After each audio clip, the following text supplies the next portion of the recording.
అబ్బాయి శ్రీధరు, మరి ఆంధ్రప్రదేశ్, ఇండియా. మా అబ్బాయి అమెరికాలో ఫ్లోరిడా అట్లాంటిక్ యూనివర్సిటీలో చదివేదానికి ఆగస్టు 16న అమెరికాకు వచ్చినాడు. 6 నెలల తర్వాత మా అబ్బాయికి అనుకోకుండా బ్రెయిన్ స్ట్రోక్ వచ్చింది. ఆసుపత్రిలో ఆపరేషన్ చేసినారు. 4 నెలలు దాటి 5వ నెల జరుగుతుంది.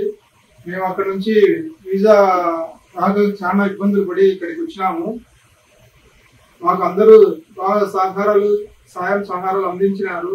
ఇప్పుడు ఇక్కడ అమెరికాలో ఈ ఖర్చులు భరాయించలేక మేము ఇండియాకు వెళ్తున్నాము. ఎయిర్లైన్స్ లో ఎంత ఖర్చు అయితే అర్థం కావడం లేదు. మాకు ఇండియాలో కూడా సహాయ సహకారాలు అందించి మా అబ్బాయికి తోడ్పాటుగా ఉండాలని కోరుకుంటున్నాను. అందరికీ నమస్కారం.